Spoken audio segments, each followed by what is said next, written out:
Good morning, good afternoon, good evening, good day, and good night to you all. Hope you all had a lovely day, whatever it is that you've done with it. I've been very unproductive today, so this is going to be a useful stream for me, in the hopes that I actually get stuff done. So I guess to start, I did finish the Bloodsteel article. I think it was basically finished by the time the stream ended on Saturday. I basically finished it, but it's done now. It's okay. I'm not good at writing materials. Then I spent, well, it wasn't a 2-day ride. On the, oh god, what day is that? Sunday? Yeah, that's the day. I wrote about a sword made from Bloodsteel, which was a difficult write, primarily because it's in 2 parts. Because for some reason I thought that would be a good idea. Also, I drew a sword. I think it's a neat looking sword. It's alright. It's okay. It's a sword. Because the whole point with the sword was that from one perspective it has this history of being used for like weird blood sacrifice shit, and the people who use it for that purpose, or used to use it for that purpose, they don't do it anymore. They promise. They don't know where it came from. Like, they have no idea what the hell its deal is. They're just like, we raided a church once and we found a cool sword, and we're pretty sure that the people who owned that church didn't make it, so who knows? And they don't even know what it's made out of. So, because they don't know what that material is. They don't know it. It's basically one of a kind. And then, after you get the image of the sword, you get the section of the article written from the perspective of the people who made it. And who believe that it is lost. Because they haven't seen it. They haven't seen it in over 400 years, so they're like, it's gone. So it's in 2 parts, and I think it's neat. And I made 2 sidebars because I thought that would be a good idea. And then oops. Like 90% of this is just talking about some assassins. It's great. So I had fun with this article. This was a fun article. And then yesterday I wrote a fairly short article about a character in the world who you would assume that she's important because she has a picture drawn of her, but that's actually not technically true. I drew this picture of Teavion in 2018. I mean, it was 2018, but I don't know when. I can check. It's not complicated. It's 2018, and it is from about November-ish.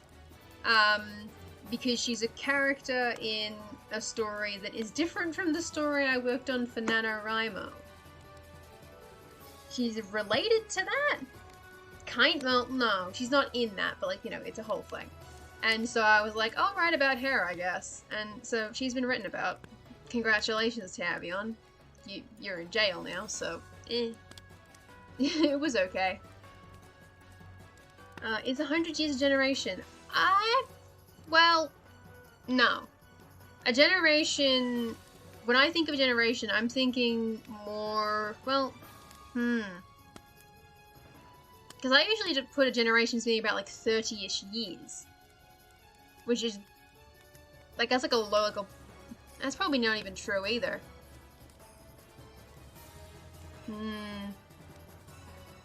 God damn it, that is a really complicated word to quantify in terms of how many years it actually is. Because I guess, like, we split up the different, like millennials and Gen Z or whatever.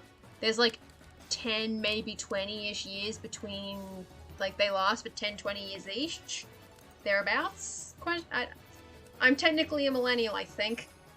No, actually, no, I'm a zoomer, sorry. So I'm just like, I don't know. So it's just like, they're like 20 years-ish. But then if you're talking the phrase like once in a generation, I feel like that's more like 40. I don't know. It's kind of complicated. It's not 100 though. 100 is a century, and that's higher than the average lifespan of people. So that is more than a single generation of people. So I would say anywhere from like high end, maybe like 60, low end like 20 is the generation in terms of like number, I think. That seems like a reasonable... Go in the middle, say 40. And then that you have a number then. Something like that. Oh, I need to close all these bunch of tabs. I was looking up stuff. Yeah, especially for that time, imagine. Oh yeah, absolutely. Like if we're talking once in a generation for like the Middle Ages, a generation is like 20 years because they only lived to be like 50. Yeah, it's gonna be 20, 30 years. Yeah, okay. Yeah, that makes sense. That's why it's like 20-ish years per generation. That makes sense. So yeah, about 20 to 30 then. The only reason I said high-end 60 is like lifespanish, but yeah, 20 years basically. No, they didn't. But I'm saying that like the high end that I was giving would be significantly smaller. If we were defining generation by the like, you know, length of like the amount of time that a person from that generation lives, like their full lifespan basically, then that would be lower than 60. Usually, but yeah, 20 is a good number for generation, I think. In terms of its like the age from birth to continuing the human race, I guess. Something to that effect. The description that Makara gave makes complete sense. I've just never had to think about how long a generation is. Well, I have, but it's mostly been in the form of me staring at a family tree chart that I've made at like 2 AM going, I need to make sure that all the people having kids were more than 18 years old when this happened. That's the closest I've gotten to considering how old that actually is. It's just me doing frantic math like, oh god. Oh no. In Frozen Mere Teen at 33 years. Yeah, it would depend on the culture as well. It would depend on like how long the species in question lives. So yeah, for a hobbit it'd be like 30, I guess. Something to that effect, like 50 even, yeah. It would depend. But in terms of just the human term and the human understanding of what a generation is, around 20, 30. Which makes sense. It's a nice small number, like not too big, not too small, a nice like middly number, which is good. Okay, so she was written about. She's whatever. My favorite part is that it ends abruptly at 4:14. There's a full like 11 years of history, but she's been jailed, so who cares? No one cares about her. So that's all the articles I've done so far, which I believe puts me at 11k now, which is cool. I don't remember which article put me over the edge. I'm assuming it was the ceremonial sword. Yeah, actually, I'm just gonna say it was the ceremonial sword was the one that put me over 10k, but my goal is 25. I am currently on schedule, but given that it's 11 PM, I haven't written anything today. I'm technically not on schedule. Technically? That's fine. The schedule being like 800 words a day. I'm not gonna do 800 words in 50 minutes. That's just not how that happens, but like, in general, I'm at the amount of words that I'm supposed to have. And I picked a big article to do. To start working on now. I was meant to start earlier, but I got sidetracked. Significantly so. So, the article that I've picked that I'm going to work on tonight is an article about a country called Sambogen. They're a kingdom, and most of the reason that it'll be a beefy article is that the context for why it exists is kind of complicated, and needs an entire article to itself at some point. I haven't written the Central War article yet, and I'm refusing to do it for WorldEmber just because it's huge, or it will be big. It's like 46 years of bullshit. Plus the like at least 10 years of build up where like stuff happened. So like, no thanks. But like there needs to be a brief description given for the fact that there was like a whole thing where a lady became a queen, and then another country went to war with her because she declared this guy her heir, even though she had a daughter, because that daughter was a sovereign in a different country.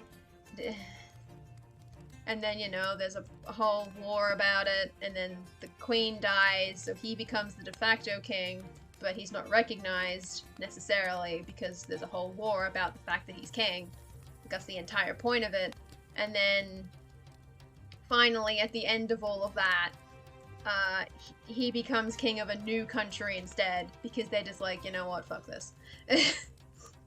They dissolved the country they were fighting over and they split it in like 3 bits. One bit goes to an existing country and the other 2 become independent states. And so he becomes the king of Sambogen, which is in the east, and then there's a whole other bunch of shit. And this is where I got distracted, because I was like, okay, so the way it works is he basically pulls a Kalmar Union on this. Or he doesn't, but like his descendants do. His descendants pull a Kalmar Republic, or Union, sorry. Why did I say Republic? There's a monarchy. A Kalmar Union, and they just marriage chain it up to bring 3 countries into personal union, and then not long after they enter the personal union, it kind of gets more, I guess, tight-knit.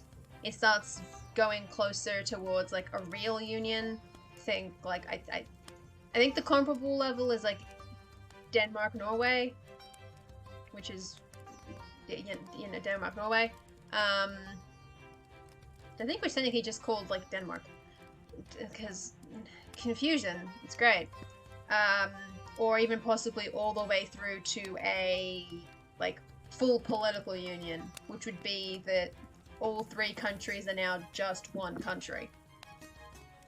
And so I got distracted there Googling about about personal unions and real unions and political unions, trying to find examples of how real unions work, which is really difficult, because trying to research about Denmark, Norway is impossible to do.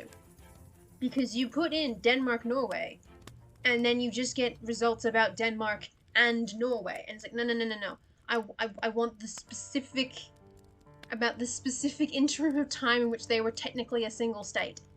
God damn it. So I just gave up on that.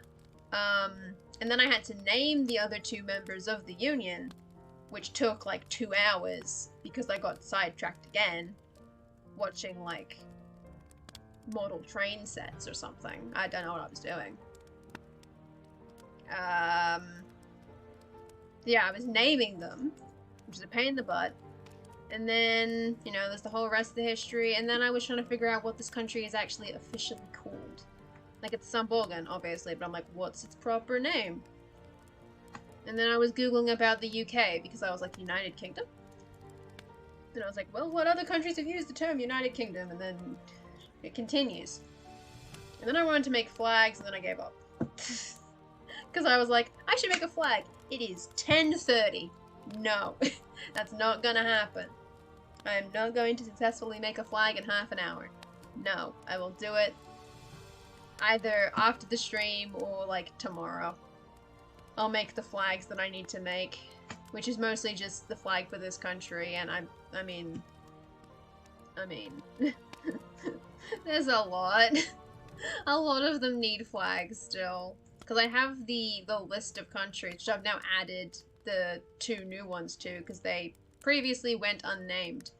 And you can see that, like, I haven't put their flags, their maps in yet either, because I haven't made them.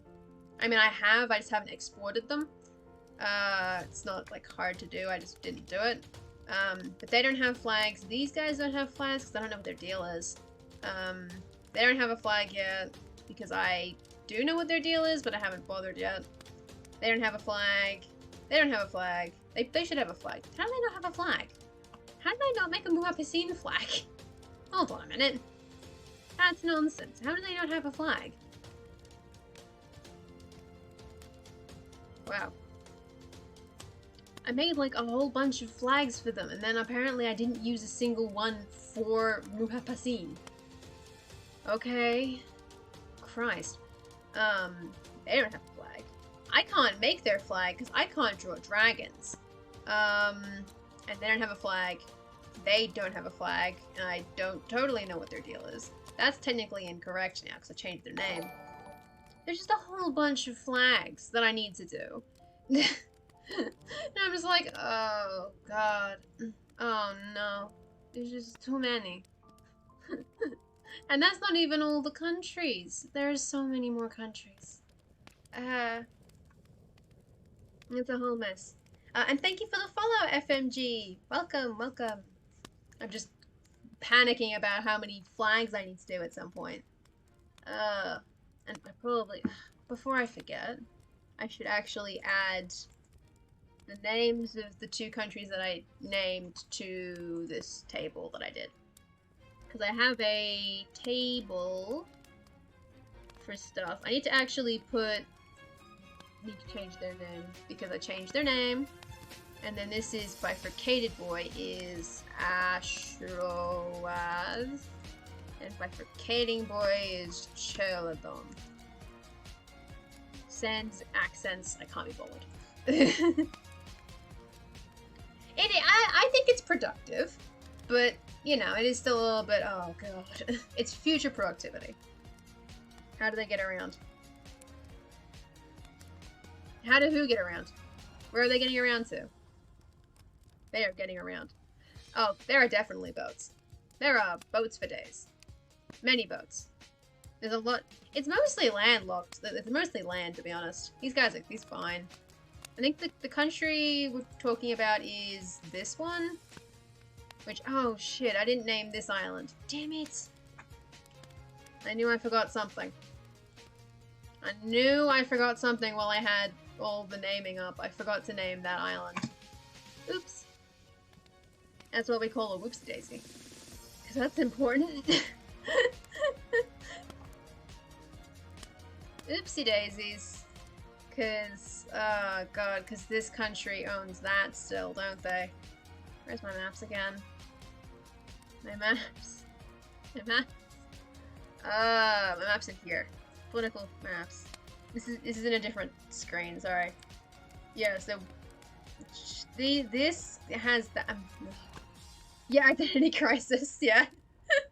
I mean, I feel like it should be named considering that it is at this point the majority of the territory of the country that I'm talking about. So just oopsie daisy. That's unfortunate. I'll give them a name because I won't finish this before the end of the stream, like this article. So I'll be able to then, after the stream ends, go off and stare at my awful spreadsheets and figure out something then. I don't conlang on stream just because it's never productive. It doesn't go well. It's a mess. Do not follow my lead. Don't do anything I say or do. Ah, jeez. Oh well. I'll make a note of that actually. Name the big island. I'll put that down there with the other notes. There are 300 words of notes. That feels like too many notes. That's a little too many notes, to be honest. Oh god. And then it's just, that's the quote. That's the quote. At the start of the article. That's the quote. Jeez. Alternative names. I don't know what, oh god. Why are there 3 of them? Oh Jesus. Oh no, no, no. Oh no. This would be the... Why does it keep telling me about the lava goon ones? What are you doing? Why does it keep saving those? And why are there 3? What is it doing? I'm so confused. I'll be honest. That's confusing. Alright, so they'd be the sambogayo. No, it's E. Sambogayo. Sambogayo.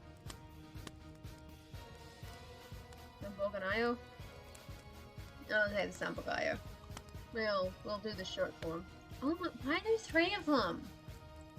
I know the founding date though, which is 46-4, which is... I should know how much that. I think it's 557, but I'm gonna have to check. And I can check, which is good. This is one sheet that actually functions and does what it needs to do. Okay, so I need to do which one is it? I guess it's just this one, which is 132, and that will make 557. Okay, awesome. Oh, 557 years ago. That might be an asterisk, but that is the essential thing of it. I don't know who the leader is currently. They're a king. I don't usually fill that out. Ethnicities. They probably say they are. They probably shouldn't be, but they can be for the minute.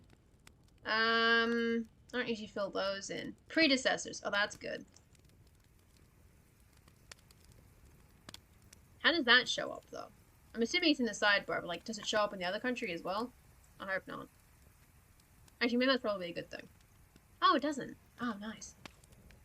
Get to be precise about it. Would I put the other 2 countries in it? Technically? Maybe? Maybe? I might as well. Well, actually, no. If the... Oh, that should have to say of or fragmented. I will put... Oh, I can't put them in because I haven't saved it. Okay. I know what the deal is here. I know what the problem is. Refresh that. Yes. Okay, now I should be able to put in the countries. In this section here, I should put Erstraweth, Cheladom, and the one that I can't pronounce. Even more so. Schön Urugle. You go there. And that will be successors. I think. Yeah. And they'll show up there. And it shouldn't show up in the article. Good. Okay. I guess that is a kind of confusing thing to have, considering that sambogen still exists. But by the definition put forth by the description, it was fragmented. It still exists. It's just a lot of it just split off, poof into the air. And it's still there, but you know, different kind is still there. Okay, say how government, don't know that. Government.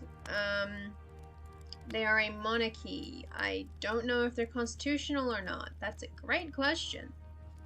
They probably are, considering everything that's happened. The idea that they're still absolute is probably a little bit weird. And also considering the context of when they appeared, they're probably constitutional.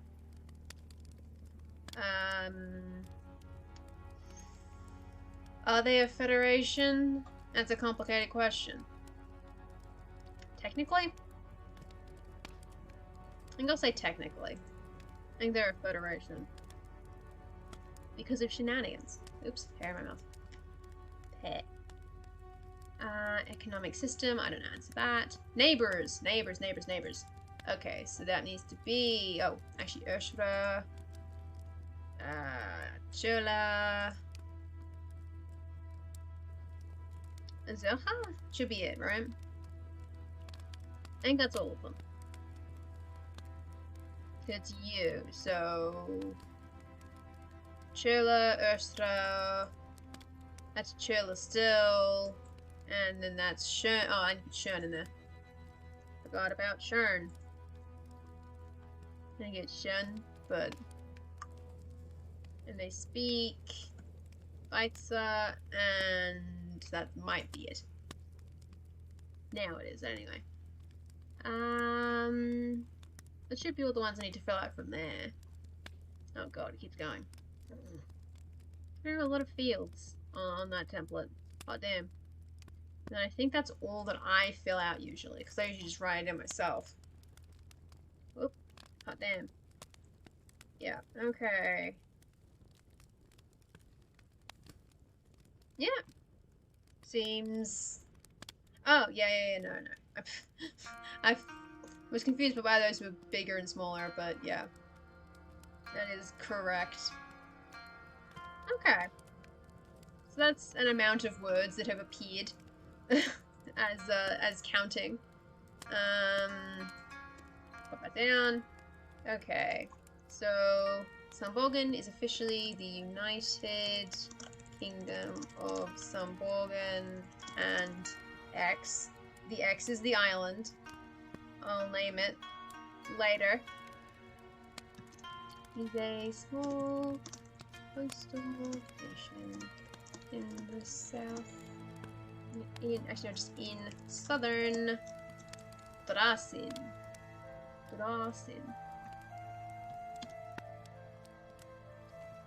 And after the...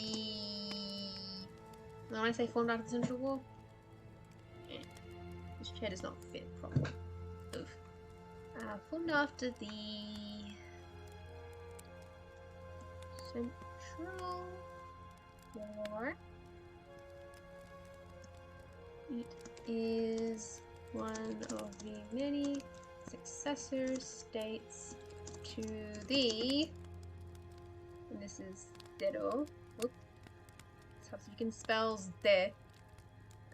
To the Kingdom of Stedozath. Is it a kingdom or is it an empire? I don't remember. Oops. Probably should check. Stedo. Dedo.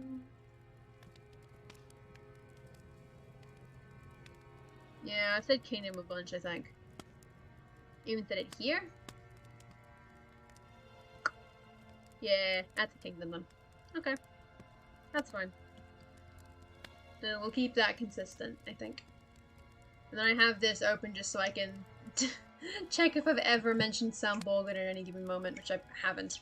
Because why would I?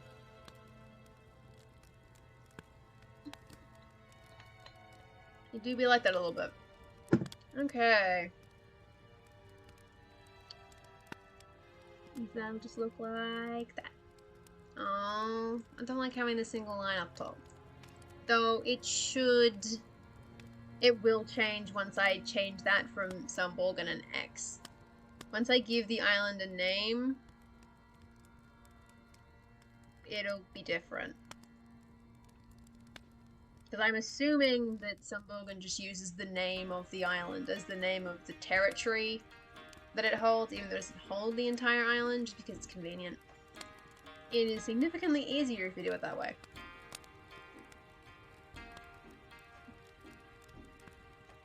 Well, that's just, you know, island that happens. Isn't it? Isn't it? And I don't remember who holds the little baby island off to the side. Oh, Sherla and a country I haven't named yet. Oopsie daisies. Because I haven't named, like, all of these. But these two are all of these. There's so many down there. I'm scared. Okay. So, history. So, this is where we talk about the confusing stuff. Read. That bigger. Please. There we go. Okay. Alright, so. Yeah. Oh, my shoulders hurt. I don't know why. I think I slept on them poorly. Which is very annoying. Okay, so the history of Sambogen begins with shenanigans.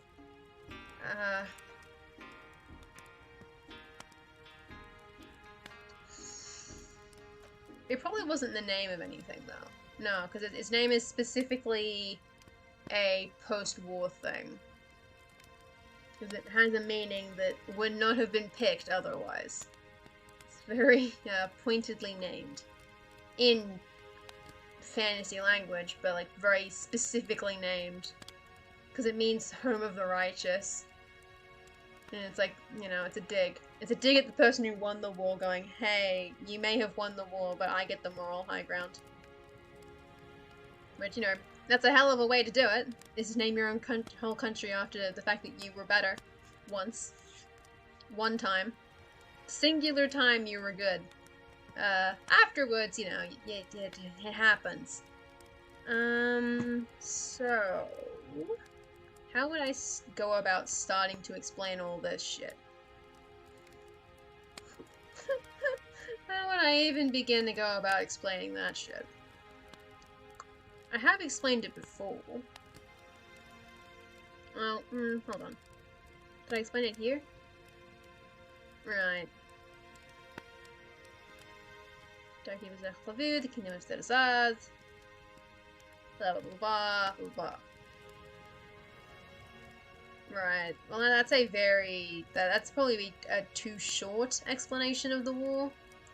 But I wrote that after I wrote this article, which explains it in more detail because that's the point of the article, is explaining the detail, but only a specific type of detail. It's specifically about how, like, the prince died, and then the Diarch died, and then the queen died, and then the other Diarch died, and then that Diarch's grandchildren died, and then that Diarch's daughter died, who was herself a Diarch. It's a whole thing. There's a whole thing that happened, the one time. You missed me attempting to figure out how to explain the history of my country at this point. Well, the country that I'm writing about, rather. I don't have to explain Australian history, that's for historians to do. Because I know what the history is, I'm just trying to figure out how best to start in this article about this country. Yeah, sounds simple. It's so simple. It's so easy. You know, no big deal, just 557 years of history in which there's, you know, it starts with a war and there's an entire, like, split in the middle.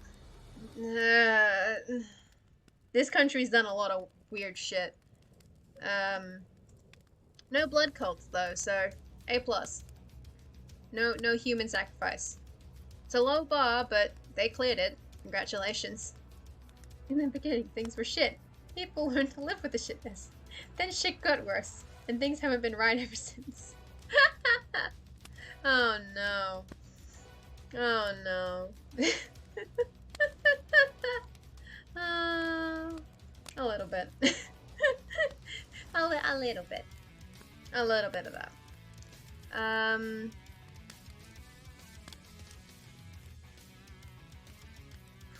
gonna go. Sambogen was founded by King Halvis I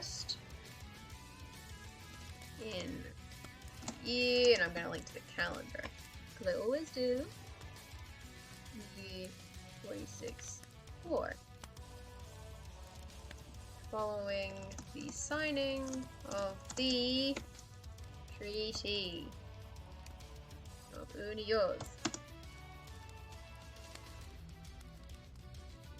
In this treaty, which brought an end to 4 decades of conflict, saw the kingdom of, I'm going to copy the words, Sterazaz, place fit between 3 parties.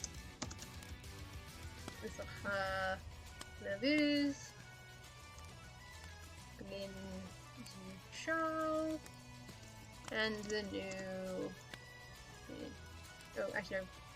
I guess that's and the new countries of and sambogen.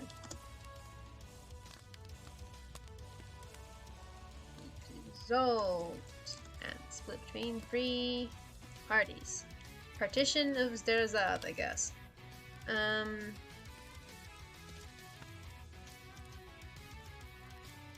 Elvis, who had fought the war over his right to succeed. Oh, succeed? Yeah, succeed the Sadio throne.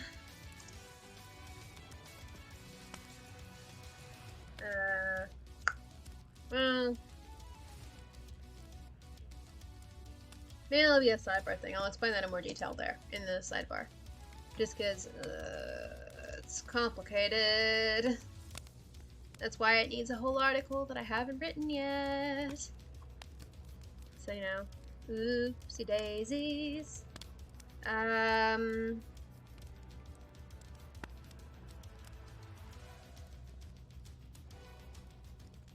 Well, I guess how big is it?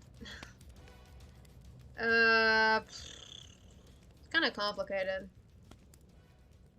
I haven't actually figured out how big the previous country was, because based on the borders that exist, it was goddamn massive.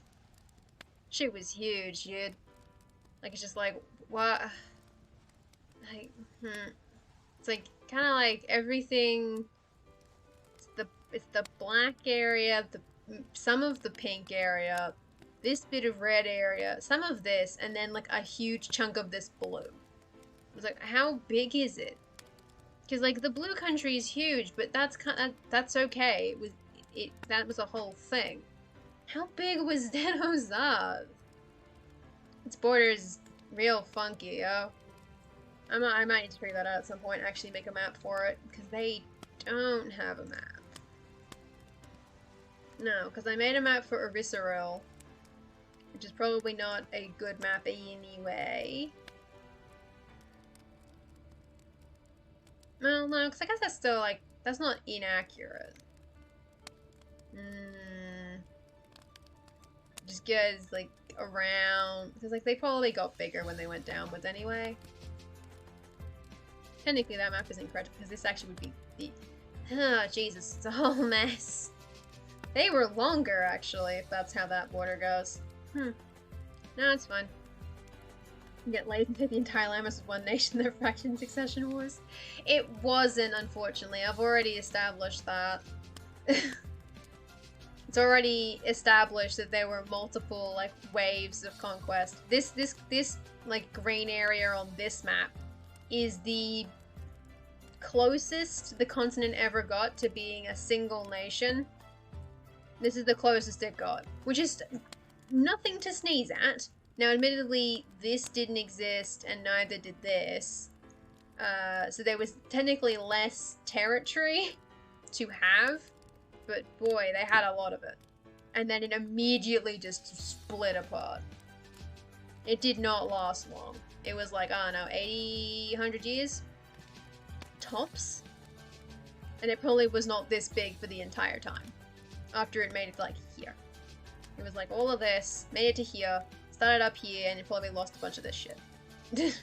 Not a bad effort. No, that's a good effort.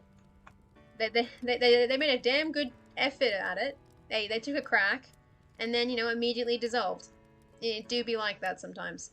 But that's the closest it ever got. Plus, I don't know, Succession Wars is pretty complicated. Every time I want to make those about, like, you know, I have to end up making family tree, and oh god, not again. I've made enough family trees for this setting as it is. I don't need more of them. I've already made plenty. No, actually, well, no, I have made enough. I say that, I will definitely make more, but I try not to. I try to space it out. So, why don't Ethan has to be Sterazad was again?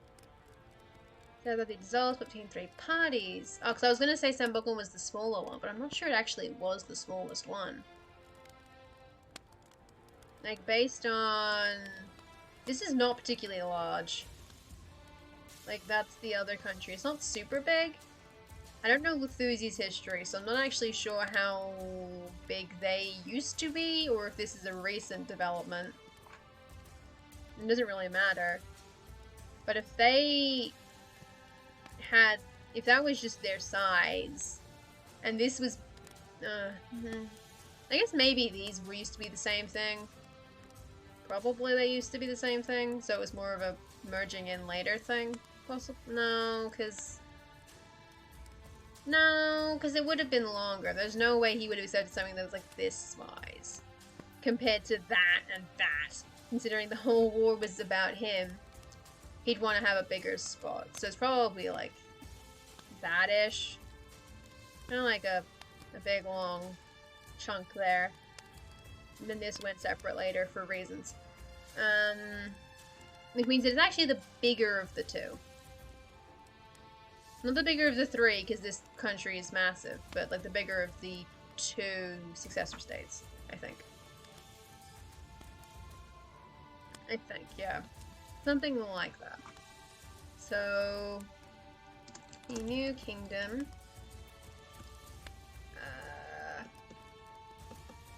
Quickly set about forging official ties with its neighbors, specifically the kingdoms of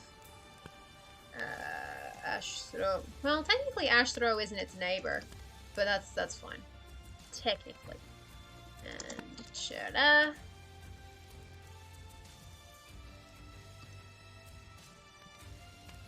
Hold this himself. Long must be marrying age. His daughter married the crown prince of... Which country would you have done first? Which country did you do first, buddy? Because that's Churla, that's Ashro. Ashro was probably technically around here-ish. Around there. I need to make maps for these shit. Oh my god.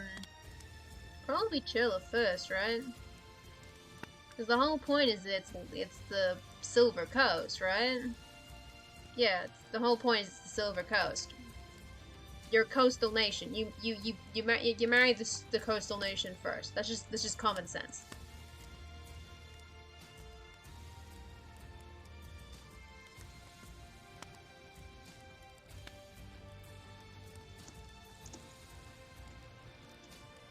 And just copy them, and just throw out your princess. Yay. Former union crew. Former marriage, the former marriage, even though I am referring to former and latter, it does sound weird, but the former marriage soon brought those kingdoms into a personal union under the reign of child. Do I have a name off the top of my head? Probably Kulvisco, isn't it? You probably called him Kulvisco, didn't you, you weirdo? Yeah, we'll call it Kulvisco. Child Kulvisco.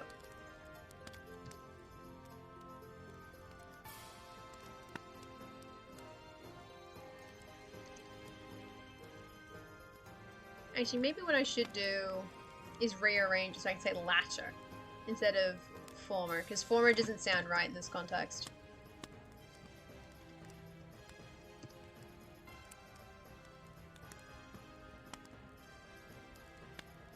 Though that does imply that his son was the older one, doesn't really matter. It's not super important. Because you can make a logical, like you can make a jump where you can go, oh, so her son inherited the throne. Why is that? Maybe he didn't. Maybe the son didn't have kids. Who knows? I kind of don't care. Like I kind of do, but I kind of don't. Though again, family trees will probably happen at some point anyway, just because there's 3 kingdoms involved, and I feel like I need to keep track of this shit. So there will probably be a tree chart at some point. Oh. Oh no. Marginally less complicated than the previous one though. So, hey. I won't need to use a post-it note to scribble out a whole, just... It's a whole mess. Like, I still have them too, and they're just... Oh god. I'm just... Yeah, you are watching my soul slowly dissolve a little bit. Because, like, I love making family trees, and I love making flags, and I love doing all this shit. But it's tedious as hell. And doing the math makes me just, like, see numbers. I don't want to have to deal with numbers. I hate math. But family trees are all about math, because the one time I didn't use math to do a family tree, a lot of things went horribly wrong, and so I had to redo the whole thing. I don't need to do that. Again. Not again. It did not go well. Considering that was only 100 years of history, and somehow I managed to screw it up. Oops. It was less than 100, actually. That was 90 years of charted people. And I made a horrific mistake very early on. Yeah, I learned my lesson the first time. I figured it out eventually. Eventually, I was like, oh. At some point, I was like, how old is this person? Wait a minute. No. Ah, article showcase. Yes. Because I'm not writing anyway. I never am. I never am. I'm never writing. It's fine. Okay, so this is an article about recruiters by Makara Chandra in the wildcard setting. I don't think I know this one. Ooh. I'm excited now. Hold on. Let me just drink.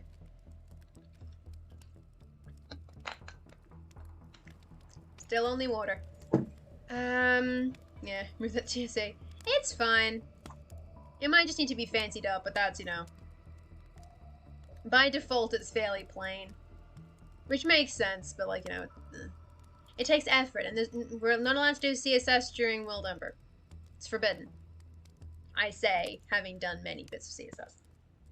I can't stop. Okay, so, the Academy's recruiters travel around the continent to find students they consider worthy of attending the Academy. Specifically, students that are not in the position to apply for its entry exams. Right. First question, so, a politically neutral tarot academy, which is the best of its kind. Okay, that's what the card says. Okay. Alright. Bringing in commoners, tarot criminals, sometimes even undervalued nobles and other hidden talents, they often are referred by the people they brought in.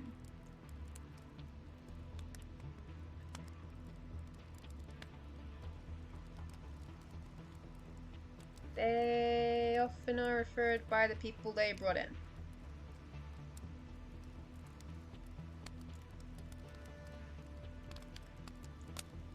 Right. As in, like, when a recruiter brings someone in, that someone who's being brought in will often make suggestions for other people to bring in? Oh, buffering. Oh no, is it my internet? Hope not. No, it seems like mine seems to be okay for a minute. Revered. Oh, okay. Right, okay. They are often revered by the people they brought in. Okay. Got it. That makes more sense. And they're going, what does referral mean in this context? But revered makes sense. So, the recruiters are revered by the people that they bring in. Yet at the same time, the nobles tend to consider them useless busybodies.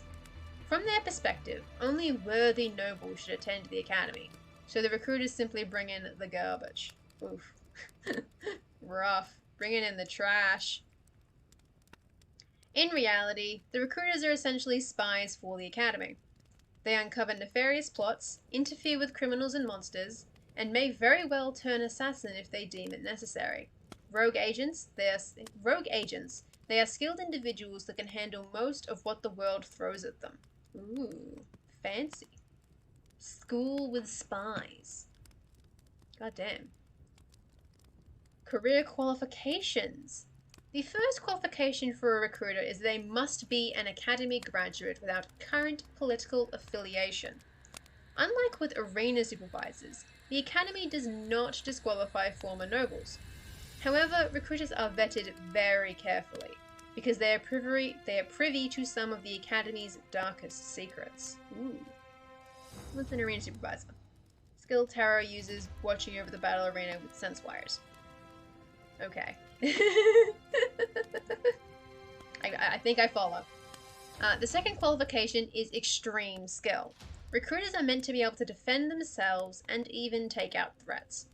Anyone that isn't capable of taking on tarot monsters, wild ones, or someone that needs to be marked would not be accepted as a recruiter. The third qualification is personality. A recruiter must be able to show mercy and empathy where it is needed, able to pacify angry villagers and townspeople, while willing to even break the worst tarot taboos if needed. Someone who cannot be both kind and merciless is not cut out to be a recruiter. Ooh, interesting. Very interesting. As a final qualification, all marked are officially excluded. Their marks would face constant hostility, making the job impossible. However, a recruiter might receive covert assistance from a marked academy graduate. Even then, the academy will only hire those that were marked for misfortunate crimes. Right, as in like marked for I'm not sure what a misfortunate crime is. I can't think of an example of what like a misfortunate or unfortunate crime would be, unless it's like one of those situations where it's like, you know, you lose control. Oh, okay. Right, okay. Yeah. So a crime of like self-defense would be an example, yeah, an example of misfortunate crime. So like a compassionate sort of defense for that thing. Okay. That makes sense. That makes sense. Other benefits. Ooh. A recruiter gets a fair budget, which they use for their travel expenses and living decently. In the end, however, they get little benefit from their job. Recruiters wander for months and even years, all while risking their lives, but their true feats are kept under wraps. Their freedom and gratitude from those they save are their only real rewards. But for them, that is all they need. Perception. Purpose. Recruiters are tasked with finding talents that aren't properly acknowledged, which keeps them from doing the academy exams. The types of students they recruit vary greatly. Some are simply skilled but are not valued, others are keeping their abilities secret, and they may even find tarot criminals they believe are still worthy of proper education. There have been times when they stopped a criminal and marked them, then offered them a deal, much to the chagrin of the local authorities. Wow. Their unofficial tasks include exposing forms of corruption, tracking down the worst of types of tarot criminals, and taking out tarot monsters. While the Academy officially remains politically neutral, it cares little for the world being a bad place. So while not authorized, it will gladly covertly intervene, or pass on the intel to others that will take care of things. And when there are places that are too remote to be properly protected, the Academy will gladly keep those places safe. Okay. You know, extra governmental shenanigan. Private military stuff, but it's, you know, tarot magic. And on the down low. There are people for whom marking isn't sufficient. Those that go too far and will remain a threat even if marked, or even commit crimes worthy of execution. And sometimes even nobles that are outside the reach of punishment. Okay. So those two sentences kind of read a little weirdly because of the full stop in the middle, because the way that it breaks up currently makes it seem like, I don't know, it's hard to explain why that one doesn't work, because the idea is that those that go too far and will remain a threat, right? They will remain a threat even if they are marked. And then you've given an alternative to being marked, which is committed crimes worthy of execution, or are nobles outside of punishment. So there are 3 examples of people who have gone too far and remain a threat. And the way that it's laid out, it puts the emphasis in a weird spot, and it, at least that like roadblock in at the second part of the first sentence. Semicolons would be good there. Yeah, so semicolon would be really good there. So you'd put like a maybe a semicolon like after threat, and then you would make that list of the 3 types of people who would remain a threat. That would be the spot to put one in. I keep forgetting semicolons exist, but that's probably a good spot for one, since it's a list of, you know, people who do the bad. Having established that, in those cases, recruiters have permission to kill, and most recruiters have done so at least once. There is a certain irony in that those capturing terror criminals are often terror criminals themselves. Rough stuff. I mean, it happens, isn't it? For commoners, recruiters are outsiders with frightening abilities. They care little for those they do not know, and they fear terror users. The combination had better keep its identity a secret. Otherwise, apprehensive behavior is the best the recruiters can expect, and violence not even the worst. Right, okay. Got it. For nobles, recruiters are a nuisance. Noble families often feel entitled to talented tarot users in their domain, even if they treated said talents as nothing more than dirt. Yeah, it was violence. So to make sure that I knew. I read the word, then I take a step back and go, read it again. Furthermore, it is bad for their public image when outsiders are the ones taking down tarot criminals. People already fear all tarot users, including the nobles. Depending on outsiders just makes them look worse. Right, yeah. Did have a minute where I read that as the wrong depending. I'd probably say so depending, so that it's like, you know, people already fear all tarot users, so depending on outsiders makes them look worse. Just because then it'll read a little bit more naturally. Yeah, for them to depend. Yeah, exactly. But just because, like, depending has 2 different meanings. Yeah. So if it's, you know, it could go either way. So it's good to be clear in this context. This contempt is shared by many nobles attending the academy. They already look down on examinees, never mind students that are mere charity cases. While they can't take out their arrogance on the recruiters, who are rarely present, they still eagerly try to find out whether non-nobles are recruits. Anyone exposed as such will be treated with extra hostility. Oof, that's rough. That's pretty rough. Operations, tools. Each recruiter owns several pieces of ward stone to help protect them and others from attacks. To deal with tarot criminals, they own multiple sets of seal stone cuffs and chains. While not as efficient as a complete seal, these still partially restrict prisoners. Right. These still partially restrict prisoners of using their tarot abilities. Restrict is probably not the word I would use. I'd possibly say prevent. Or, well, I guess it isn't like a, yeah, partially prevent prisoners from using their tarot abilities. For espionage purposes, they have sets of sense wires hidden inside their clothes. Okay, so I'm going to hover and see what these mean.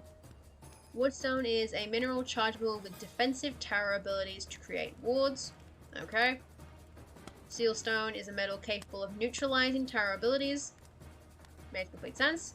Sense wires are wires made of metal of wardstone, used to help channel detection tarot abilities. Yeah. Suppress. Suppress is the word. Yes.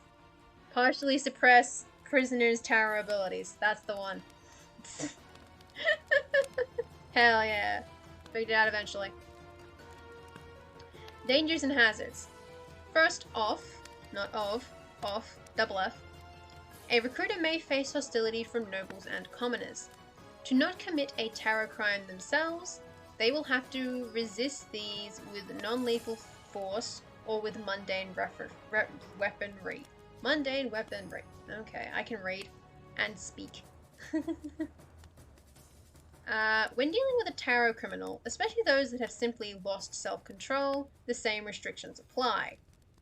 Dealing with wild ones, tarot users that have lost their mind and become dangerous predators, is far more risky. Efficient, vicious, without self-restraint, fighting these is extremely risky. Even actual predators and tarot monsters are less dangerous. Right. Yeah, oh, posture check. Let me fix that. Ugh. Okay, so... I completely understand what the final paragraph says, so it's not confusing at all. But it is a little...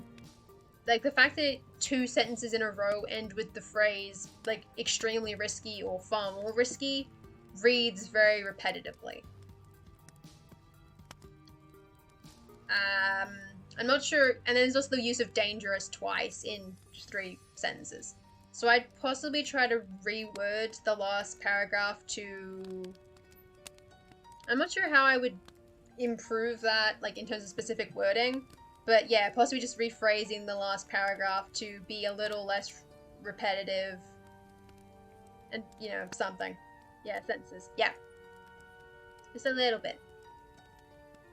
Because it does completely make sense, though. So it's not an issue of confusion, which is good. Because sometimes, like repetition is preferable to, I don't know what you mean. And sometimes that's just typos, but, like, comparatively. And then up here, there's alternative names. Marker, garbage collector, hunting dog. They are an intelligence gathering profession, and they work with the academy. Nice! And that is for the reviled and revered, describe a profession that causes strong reactions in a culture. Damn. That rules. I do like that one a lot.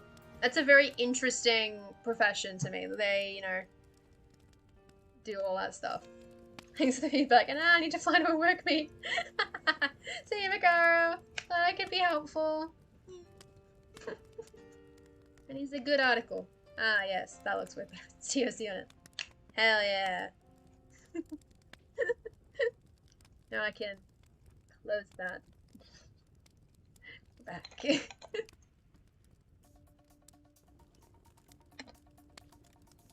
Where was I again? I'm immediately forgotten. Where was I?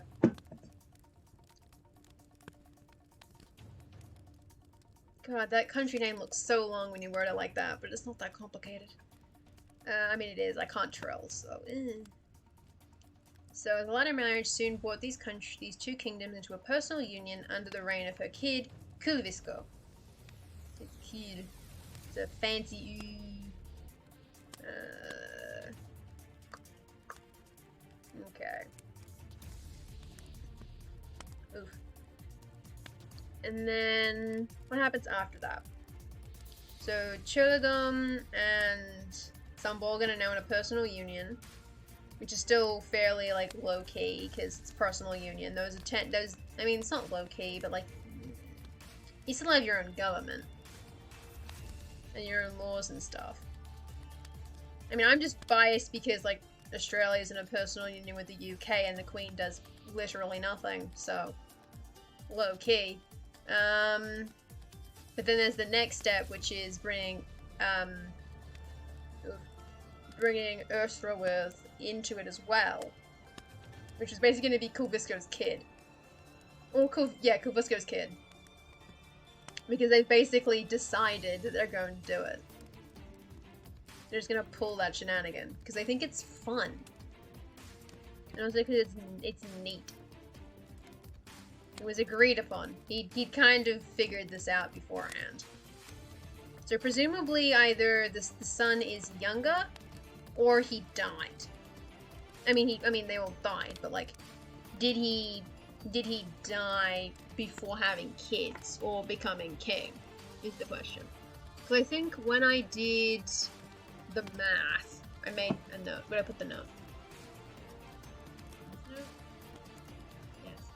So the note was that Halvis was between the ages of about 60 and 80. Because that was how that worked out. I think I said 62 at the end of all that. I said he was 62 when he became king properly, in a way that people actually respect. Or well, people did respect him as king instead of it's complicated. That's the worst thing I could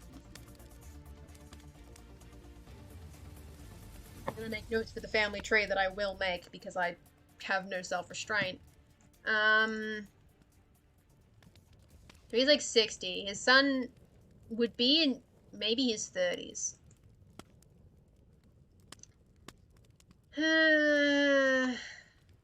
It kind of does matter how old they are, doesn't it? It kind of does. Okay, so converter, hello. So the war ends in 46, which is 132. 132 minus 62 is 194. So he's born in 194. Wait, is he born in 194? Hold on a minute. Is that math? What the hell is 239 doing here? Oh, beautiful. Fuck. What does it mean? Where did the math from? Oh, that was her age, wasn't it? Wait, what? It says younger. Wait, what?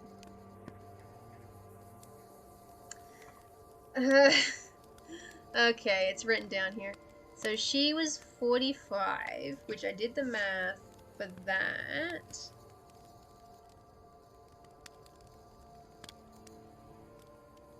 How's 185 doing?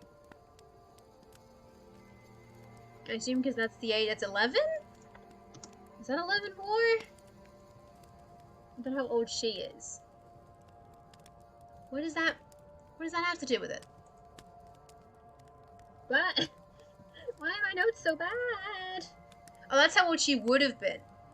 Maybe? Jesus Christ. Good morning, Opti's Dinosaur Bob. We've entered the unraveling stage of the stream. Oh no, I'm doing timeline math again. I'm trying to figure out how old somebody is and it's not working. Okay, so 11 war. She died in 11 war. And she's 167. She's 45. Therefore, 167 plus 45. She's born in 20212.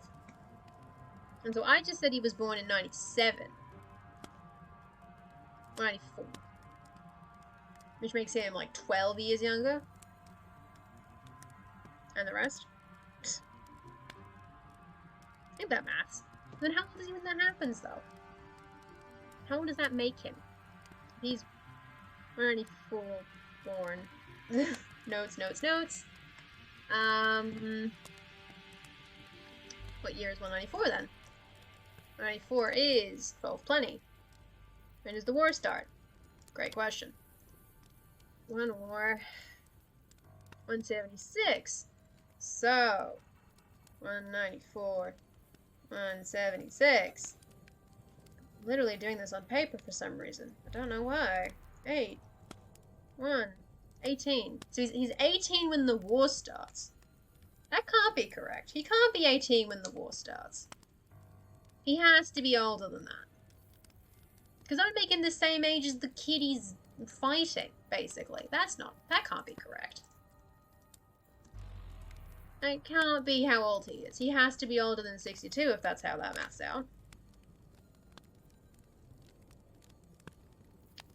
Where is he?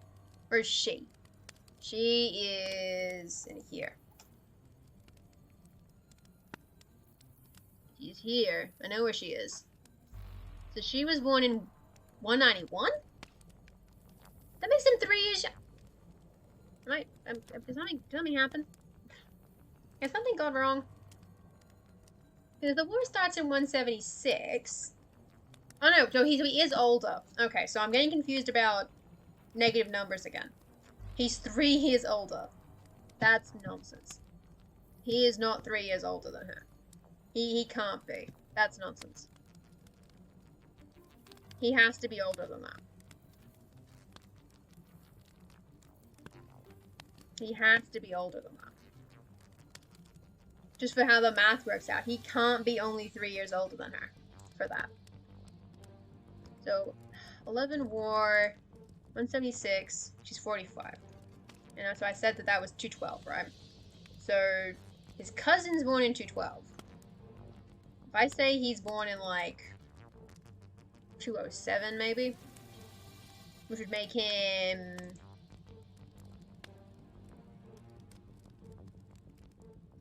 16 years older than her. How old does it make him at the end of the war, though? That's part of the issue with the math. But I don't know how old he is.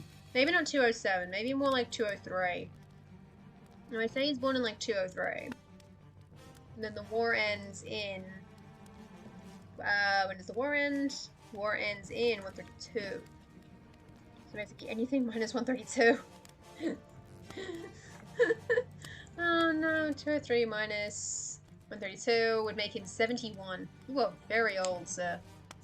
That was why I said he was so young, because if he's a wartime leader, he probably should not still be alive in his 70s. Not in the equivalent of, like, the 1300s. That's pretty, like, that's a lot. Like, considering that, what? She made it to, like, 60. She's, like, 64. No, hold on, yeah? No, wait, yeah, she's, like, 64. And she's younger than him, and did less fighting. Admittedly, her mom was kind of sickly, but, like, that's not the point. Like, some of these people, lived a long time in this family tree chart. Like, there's someone who... holy shit. But that's not a wartime leader, is the thing. He's a wartime, like, general dude. He's a king. He's a prince. But, like... he should not be 70. He should not be 70 years old when he finishes that. But he can't be only, like, 2 or 3 years older than his rival for the throne. That doesn't make any goddamn sense. Considering that the entire point of him being chosen over his rival is that he's an adult. And she's not. Like, the whole reason they're skipping a section of the process that was planned is that she's not an adult. That's the part of the process they're skipping. They're supposed to wait until she's an adult and she's supposed to make a decision, but they've just all gone, no. And they skipped that, and that's why a war happens. Technically, it's complicated.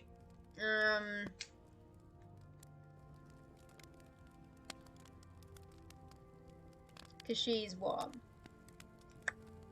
10, 17. She's only 17. Like, she's actually almost an adult, and they just kind of skip over it. Because her co-diarch is a pain in the ass. Just a bad person. This person, bad person. She's not good. She's not a good person. So she's almost an adult, but she's just shy, is the thing. I get 70's just too old, though. He should not be 70. But he can't be only 60. Oh, God. Yeah, math indeed. No, like, to an extent, this isn't even, like, a math issue, it's an age issue. Which is that he should not, like, given the fact that his, like so Thursday's his rival to the throne. She's the one who's over here. She's the rival to the throne, and is a similar-ish age to her. His actual wartime rivals are these two people here, and what, Ayut's like 50 when she died, and then Cherry is like 40. Now there's extenuating circumstances for those, but still. And then like Viking's like 60. I mean, yeah, I have a couple of monarchs who are older, like who have lived like very long lives. And I normally would not mind. It's just that it feels unlikely given that he spent 46 years, actually. That he spent 46 years at war. I feel like for a wartime king whose kingdom has literally been conquered out from underneath him, he should not be making it to his 70s. Like, you could make the case for, like, he founds the kingdom and then immediately dies. Like, within months of signing the treaty that grants him that country. And, like, that's the only way that I can make that happen in a way that makes sense to me. Because, like, 71, already pretty old, but with the context of wartime, failing wartime, he did not succeed. He did not win the war. He lost. And that he was, like... His family lineage probably doesn't do him any favors on that front either, because his cousin died in her 40s? 54. She was 57? How old was she? She's written down. 45. His cousin was 45. And she died of natural causes. This one was natural. So it's a little bit funky, you know? 60. Marcus Aurelius was at war constantly and died at 58. And that is even earlier, too. So I guess it could work, as long as he's, you know, not running into a battle himself and getting cleaved. Which he probably isn't. Like, he's in the back end. He's constantly retreating, but he's in the back end. So I guess he could make 70? 71's just a little old. Maybe he should be after the turn of the century. So maybe like 201 or something. Wait, no, because she's 190. Yeah. Maybe he's like 201. Because then 201 minus 132 is 69. Okay, nice. Nice. Maybe he makes it to 71, but he was 69 when it ended. Maybe that's how that works.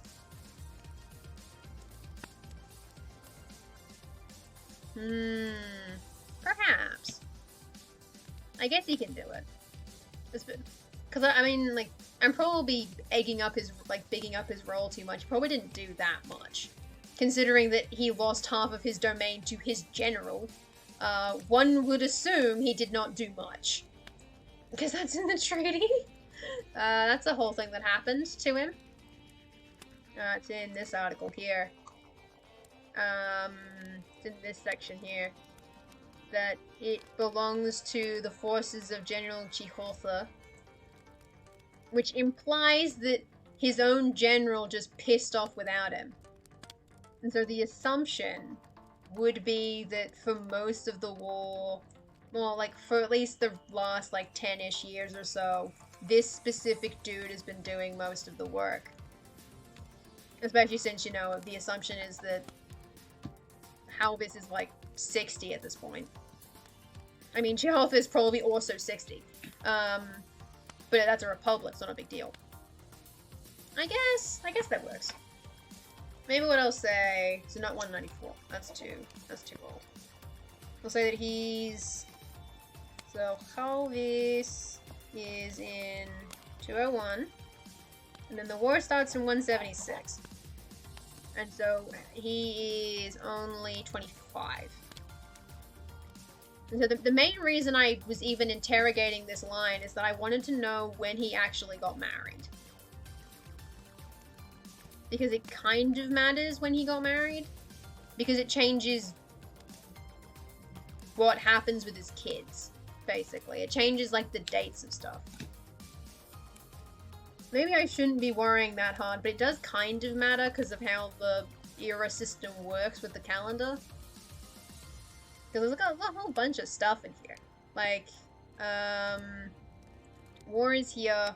Knowing when collision happens is very important in relation to this personal union shenanigan that's occurring. Because the collision is a big event that, like, impacts this family quite a lot. Yeah, maybe just put a date coming back to it. Maybe I should, yeah. I'm gonna spend 20... I mean, his age... I don't need to put the age in the article, I just need to figure it out. But I'm gonna say he's born in 201, and I'm gonna accept that.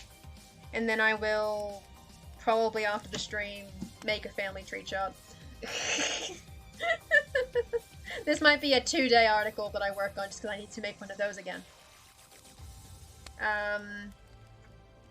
It's mostly important to figuring out when the collision happens relative to all of this. Because, so he, you know, he dies like 5 years after the kingdom is founded. Neat. His daughter or maybe his son becomes king. Who cares? And then his grandchild Kulvisko becomes king of 2 countries. So if, you know, he's dying in like, you know, 130, let's say. And then, you know, his daughter's like 40. His kid's like 15. You know, like, he's probably becoming king when he's like, I don't know, 40-ish as well. Which means that it's, you know, like 25 years later, which means in like 100. I guess that's not a huge deal though, because I guess the assumption is that all the unions connect.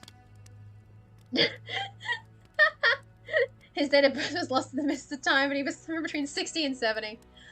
I mean, he was a minor noble before he became important, so maybe he was. Maybe they don't know how old he was. But I do. I know. I know the facts. I have to know the facts at all times or I'll lose my mind. In addition to the mind I've already lost doing this for the last 20 minutes. This happens a lot. This is normal. This is normal stuff. Okay, so... I am just being pedantic. I am also being pedantic. But I like keeping track of dates so that I know when stuff happens. It's important to me because I am pedantic. And this is things the pedant cares about. Ah, jeez. Okay, so he's in like the 100, I guess. Which means it's like 100 years of... Yeah, there's plenty of time to bring him into the Union, I guess. Even if it's not like him, it's like his kid. It's like, I don't know, like 140. Oh, no, like 60. It's fine. 60 years of peaceful personal union. It's great. You'll love to see it. And I'll make the dates later. And then I'll put them all in the timeline and be like, here you go. Here they are. It's great. Ah, jeez. Like, some of them I can just throw a bit in and be like, I can work around it. Okay, so Kulvisko is now the king of 2 countries. Then his kid needs to become the ruler of 3. Or maybe his kid's kid. No, I think his kid. That or his, like, nephew. Nephew? Nibbling of some kind. I'll say his kid. So his kid becomes ruler of 3 countries, which they just kind of do. Because shenanigans. Hey, if Kalmar can do it, we can do it too. We can go wild.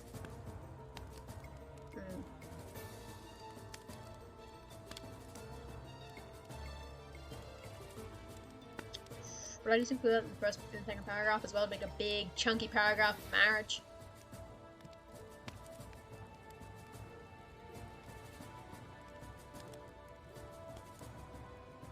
Woo, go wild! Woo! We love it.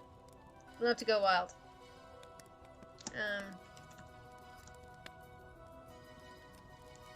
Reign of his daughter. Do I have a name for his daughter off the bat? I'll call her Jian. She's Jian the First. He's Kulvisko the First. It's fine. Don't worry about it.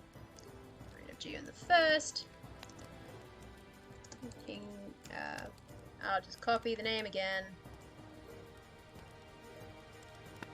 Was also brought into the personal union.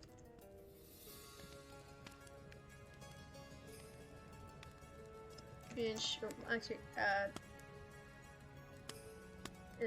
During the reign of his daughter Jian, the Shredder was also born into the personal union, which became colloquially known as the Sambogen Empire. Neat stuff, buddy. Big boys. That's a chunky paragraph, but I love it. What happens next? So they've become a personal union. And this is in approximately like 60. Maybe I should make notes of some of these like rough estimates so I don't forget them. I'm running out of post-it notes. So 201. All these born. 132. Samton. Then like 100 Chala time. And then like a 60 is like Ashro time. 0. Oh no. I'm making very good notes. The thick formatting. I don't like to have too big a paragraph, but most of that paragraph is proper nouns, so I can't do anything about that. I mean, I can, I just don't want to. Okay, so over the following 6 decades, we'll just keep it loose. 6 decades-ish. You know, like, the other king could have died fairly young. Who cares? I'll figure that out later. Over the following 6 decades, this union became more closely knit. Knit.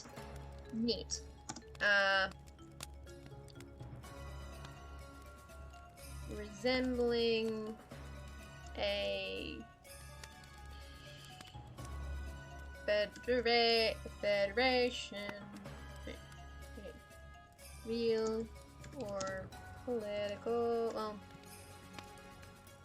is resembling a federation with Sambogen at its center of political, and with Sambogen as its center of political power.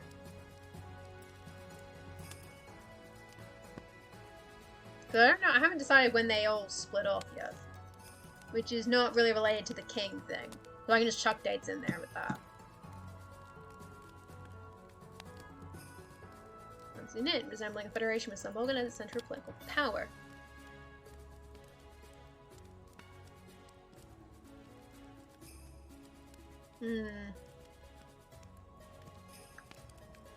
Now just get real close up in there, and then I will make a trick shot of it.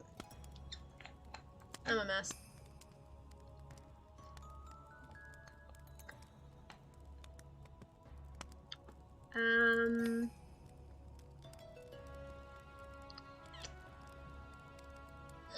God damn it. This chair is not great. Neither is this desk. Okay. Political power.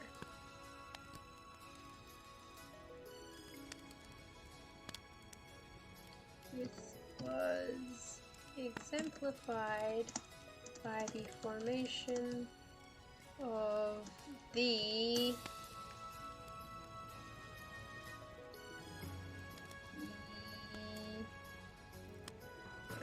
council, which brought together nobles from the 3 kingdoms. I'm stretch. I mean, that's it. I mean, I only stream for 2 hours. I mean, I've done worse. I think I'm mostly just still kind of sore from accidentally streaming Minecraft for 5 hours on the weekend. That's most of what's happening here. Like, as soon as the stream's over, I will just, like, do a bunch of weird bending. But, you know, you've got 31 days to write 25k, and I gotta do. From the 3 kingdoms to advise their shared monarch on policy.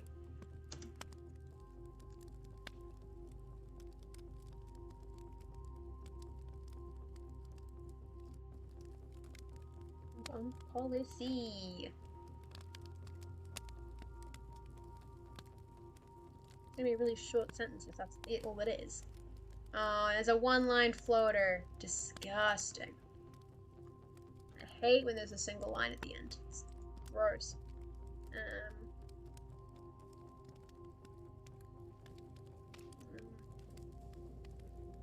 The Union became more closely knit. This was exemplified by the formation of the Federal Council. The Council.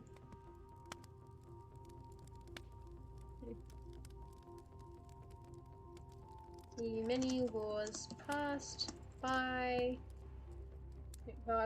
with the help of the Council affected all three kingdoms equally, regardless of their personal pre-existing laws, and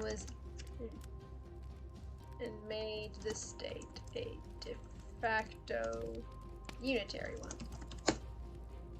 Kind of. It's an oversimplification, to say the least, but you know, it is what it is. That hope has got a floater on it. Please don't float. Booyah. It's a booyah, baby. It looks like I have a lot of words, but I don't, because after I do.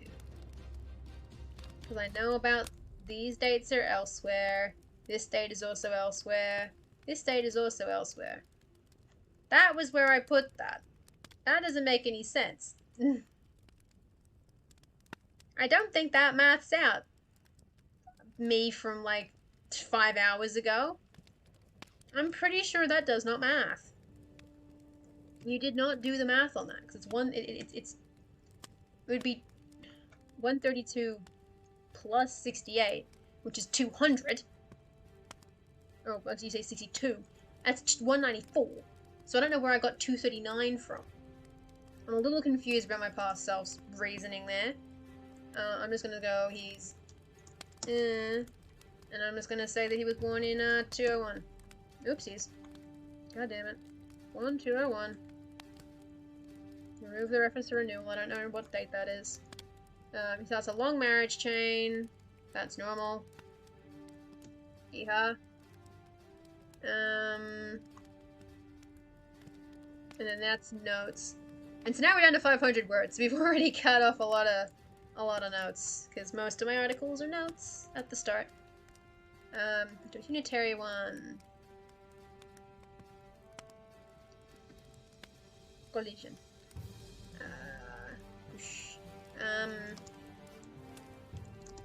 Great change to the... Well, because it's now called the United Kingdom, it probably should just be called the United Kingdom of... No, we'll call it an empire for the minute. Change to sambogen. Mostly in the form of the arrival of elf, which I will then correct to elves, and the appearance of Big Island off the western coast. Sambogen swiftly claimed this island as part of its growing empire and claimed authority over all elves within its shared borders, regardless of their... Oh, I guess that's kind of implied. Its borders.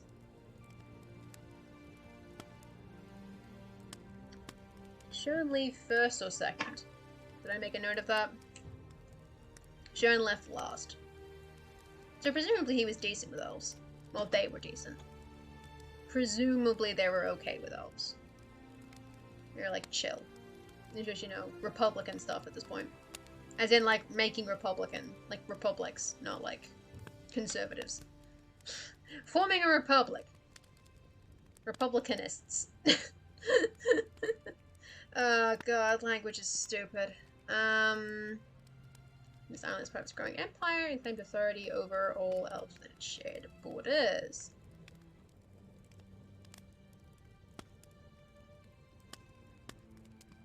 When projections were made by... Well, hold on, what did I call it?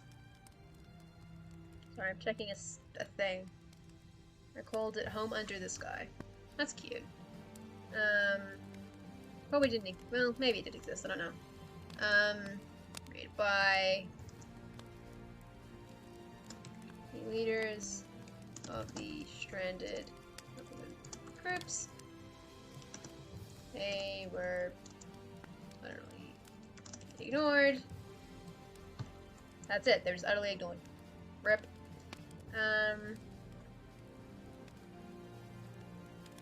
Logan Union remained steadfast.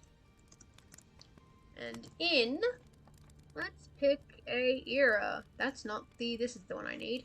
Hello. So, presumably not this era, because it seems weird that they would do it at the same time as they did it. So it's probably in this era. Probably not in relation to that event, which is a completely separate bad time.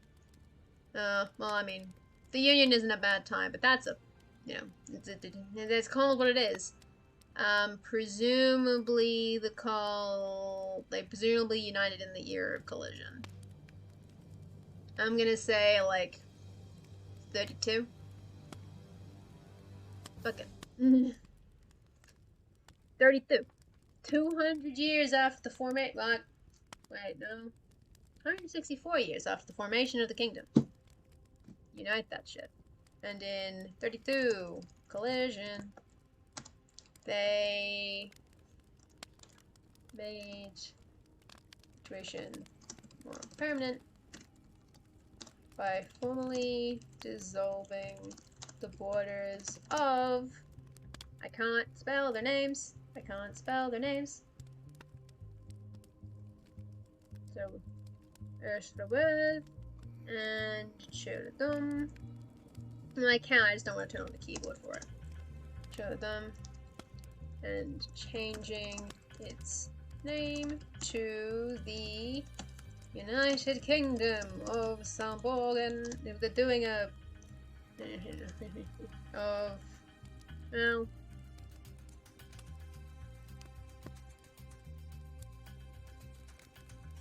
Because I've said it's Sambogen and an X currently. So they're doing like by... I'm gonna say actually I'm gonna say not the borders, by partially dissolving the local governments of X with Y and changing the name to the United Kingdom of, you know, Sambogen and X. X being the island that I have not named. Actually, I'd probably use just and these two, and then later it becomes and X. For reasons. I'm sure the nobles were thrilled. Oh, they were delighted. It went swimmingly for all of them. They were thrilled. And welcome back, Makaro. I hope your work meet went well. I believe you missed the math breakdown, which is good, because it's not a good time when that happens. They were United Kingdom of blah blah blah. This change was met with some skepticism. Some, in huge air quotes. Some can I spell the word skeptic? Skepticism by the local nobles.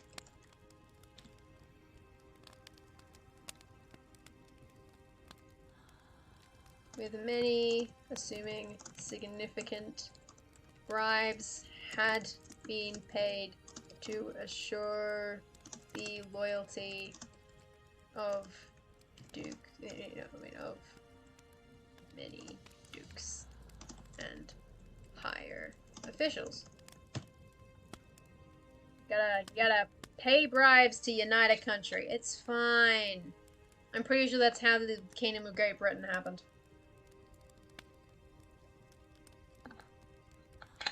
Right? That's just kind of how it is. They're like, hey, oh, fuck's sake. I'm not restarting my computer. Go away. Why? I don't use the Asus system control interface. Go away. Go away. Silly, silly thing. Exactly, right? It's typical stuff. You marry in, you form a personal union, and then you just make it a single country and tell everyone to get stuffed. Exactly. Vassalize everyone, revoke their armies, just revoke the titles, crush their armies. Easy shit. And like, you know, it started at least like hypothetically as a consensual thing. Because like, they presumably knew that at least, maybe they didn't know this was going to happen, but presumably they knew this bit was going to happen. So at least one of them came in totally voluntarily. It's just that, you know, shenanigans. As per usual. It's always shenanigans. There's no such thing as a shenanigan-free kingdom or monarchy. It is always shenanigans, all the way down. Okay, so now they've united into the United Kingdom of Sambogen, Ashraworth, and Cheladon. And now they need to break apart. When are they breaking apart? They're making lists. So 32. United Kingdom. Otherwise, it's just boring. Exactly, right? You gotta get really confusing. That's the only way that monarchy is fun. When are they breaking apart? Or when is half of them splitting off? Because half the country pisses off. When is that happening? So they unite properly in 32. It is at minimum a real union, but it's a political union. So they united in here. You could possibly have it be a decently long-lived union. Possibly ending in here. Which is awkward because it's the era of growth. It's supposed to be a good era. But apparently not for everybody. Not for everybody. I mean, not for him. He had a bad year. That's a bad era for Bagako, my dude. That's 200, so that's like, what, 170? How long did, like, the Kalmar Union go for? Welcome back to I'm Googling the Kalmar Union for the 15th time today. Having a great time. That's like 200, well, 150. 130. 130-ish years is normal. Technically. You know, like 130-ish. But then you would go less Kalmar and more Denmark, Sweden. Where's Denmark, Sweden? There you are. Denmark, Norway, sorry. Denmark, Norway. Which was a 280-year-long thing. We're totally good. We're totally good. This is great. This is totally fine. We'll take it all the way up into growth somewhere. So I'm gonna say, like, I don't know, 70 years? Let's roll a dice for it. I need a 10 and a 2 10s. Just do a percentile dice. Well, actually, no. You roll... Let's roll a d6. A d6 and a d10. That didn't roll particularly well at all. So that would be... That's a 0 and a 3. So that's 30. So that's 248. Trust me, that makes sense. But, like, don't think about it. Split 1. Oops, I got metallic pen on my laptop. Devastating. Okay, so 248 is split number 1. I probably should keep these for when I figure out when the other one goes. Hell yeah, I mean, dice is the perfect way to decide things. I do it, I'm just like, yeah, I need a random date. Roll it. You roll for it. So, Such were, despite their reservations, the kingdom stayed united. Capital united, probably shouldn't stayed united for many, for what? So it's like 32 to 248. It's over 2 centuries, which is very impressive. Not without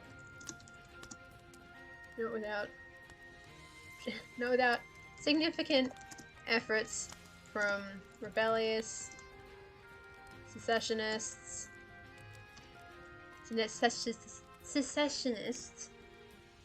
and ardent unionists.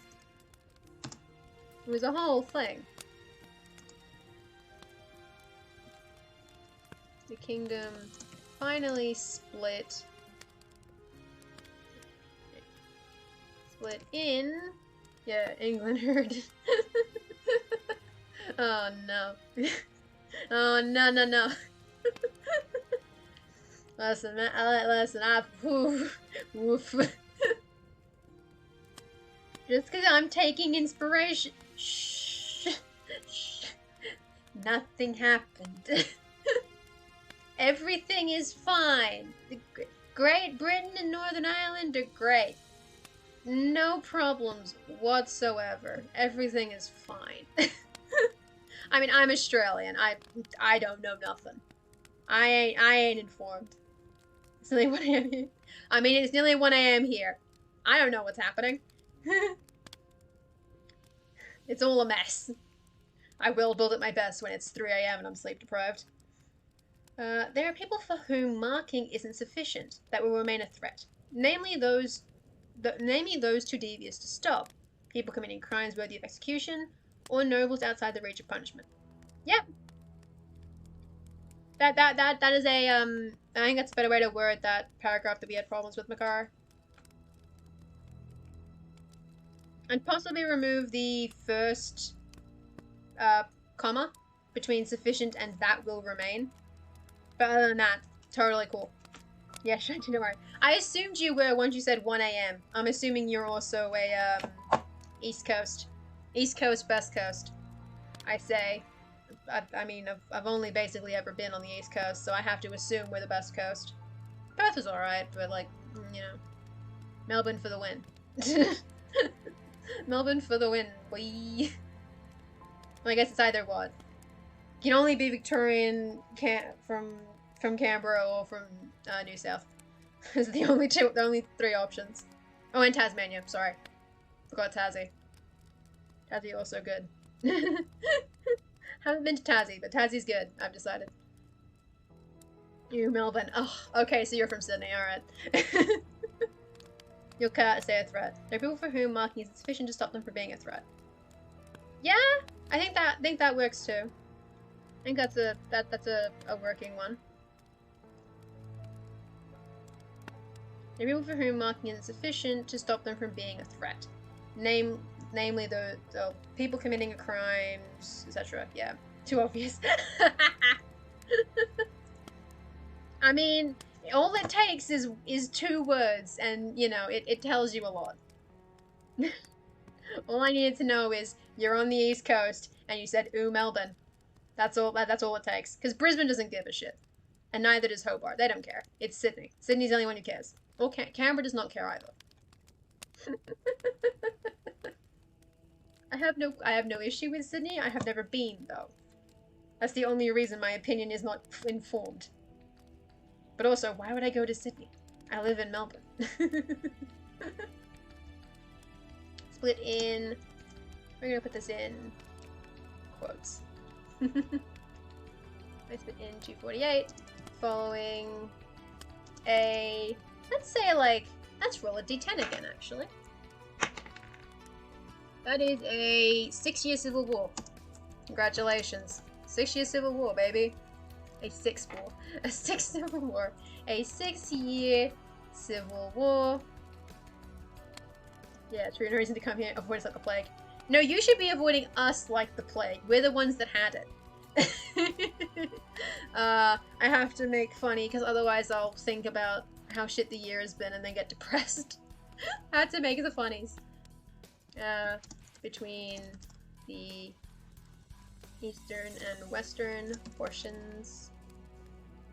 The former territories. Oh, coming to Melbourne in 5 years. Completely reasonable. Completely reasonable. I've just never been to Sydney. I've been to New South. I nearly went to Dubbo once. But like, in the sense that I was still in the bush. But I didn't go all the way to Dubbo.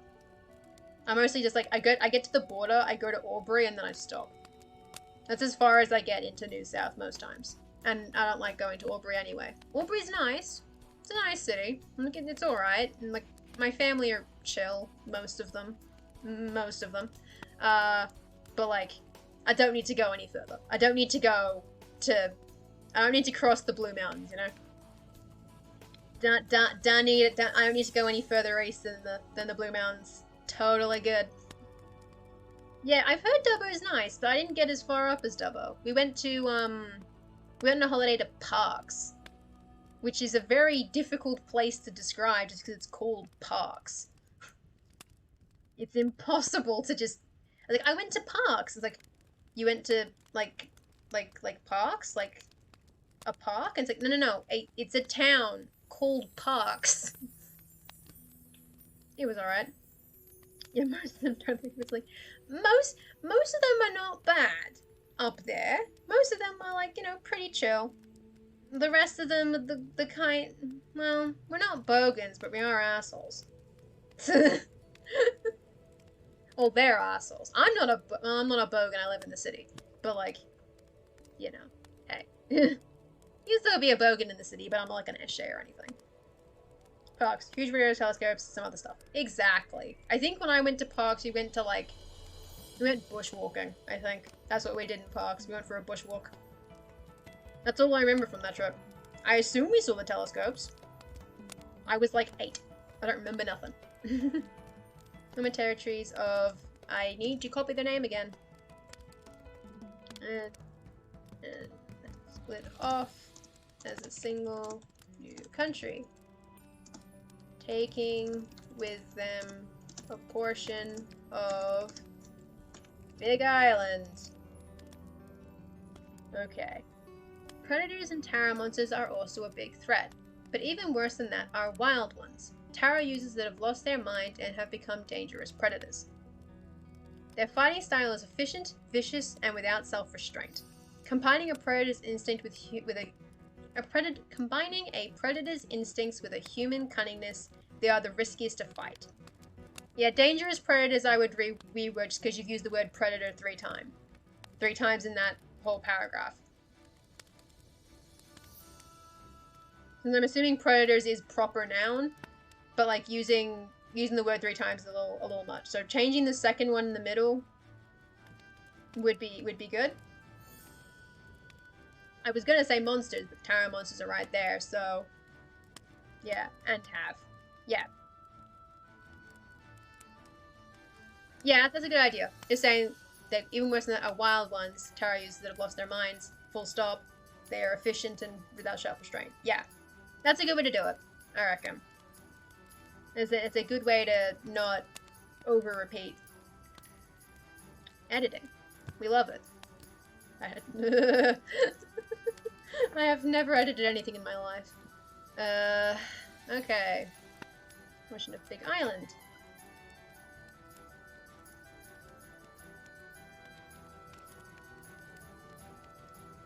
How would I describe anything after that point?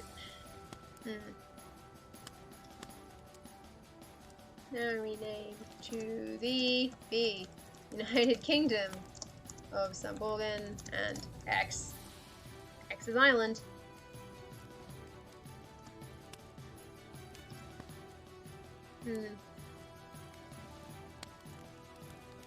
What remained was renamed to and set about to 248, right?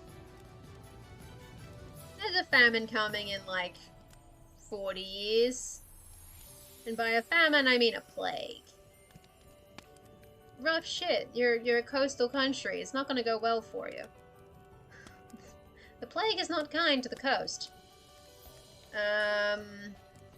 Generally speaking. And then I'm assuming Shern pisses off somewhere like here-ish. Maybe Contact? Oh, there's a war in Contact. Oh, yeah. There's a whole war in there. No, it was more than Contact, because it was before that. Wasn't it? Shit. Damn it. Having the issue again. Because I didn't write about... Cassette. No. So it has to be Angela? I think she mentioned it.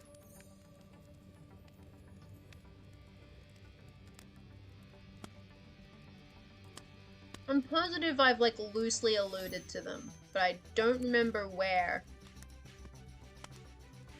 There's only so many times I could have put it in, but...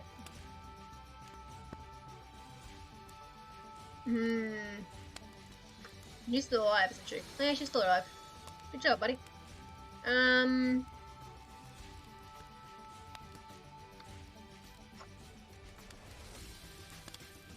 When she was doing a treason, things happened. There's only so many articles that could have mentioned it, so maybe I didn't mention it. Is it in Razors? I don't think Razors had anything to do with Shen.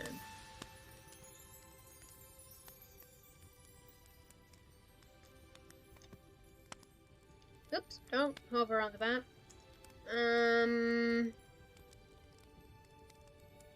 No. Manifesto? The events is from Vazelchaz. Rather than... Okay, so I think anytime I'm thinking of Kasei Fort, not Shen Urogla. Urogla?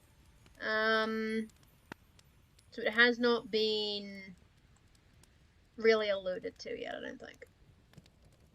I'm pretty sure. Yeah. Why is that spaced and that's not spaced? Bruh. The editing required. I do not want to do it. It's a whole mess, isn't it? Okay. No, I haven't pinged in there. I don't want to pinged in there. Okay. Well, I mean, okay, so maybe not Contact. A lot of stuff's already happening in Contact. Maybe chuck it in Disturbance. With all the other shit that happens in Disturbance. So that's only 20 years. That's a very short era. Wow. Wait, why is it so short? Why is that one so... Oh, no, I know why that one's so short. Right, because it's, an event immediately happened. That was important. It's not like 20 years. So at that point, basically just roll 2 d10s and just add them up. Rather than rolling a d6 or anything. So it's... Well, it's technically... Well, I guess actually no, it's 27. 26? 26. So I rolled 2 d10s and a d6 and decide a date for the other country to go away. That is... Wait, what? Oh, right, because, like... Only 9. Somehow the answer was only 9. Hey, I ain't gonna stop nobody. That's 336. Interesting here, that one. 336, a lot of things happened in that one. Oop, that's the wrong post-it note. This is the post-it note that matters. So that is 336 split 2. Stop putting the metallic pen on the laptop. Good lord. Okay. So that's like the vibe there, I think.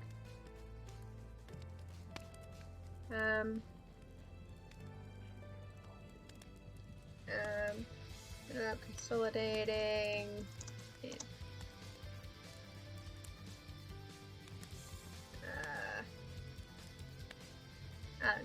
I don't know where I plan to go with that sentence. But it is now 1 a.m., which is, you know, oops, and also the hour of when things stop. Because I only stream for 2 hours, except for the gaming streams, but we don't talk about the gaming streams. So, since it is now 1 a.m., which is the end of my stream, what we will be doing is Twitch following. Make sure everyone's up live. Yes. Yeah. Okay. So what we will be doing is we will be rating. Can I spell? We'll be rating RPG Dinosaur Bob, as we usually do on Tuesdays. Yay! We have a raid call. It is Get Ready. I have a toast emote. You can use channel points to grab. I keep forgetting to make a toast, like, icon to put for the channel points, but I'll do it eventually, I promise. And you can grab the toast emote with channel points, and you can yell and you can throw angry toast at people, which is just incredible. You know, it's just the coolest shit. I'm gonna chuck the goddamn sunglasses on my toast. I'm having a great time. I can just do that.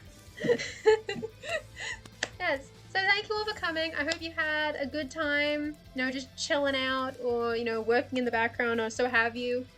And I hope you all have a lovely day or a lovely sleep, as the case may be, because it is 1 a.m, so it does happen.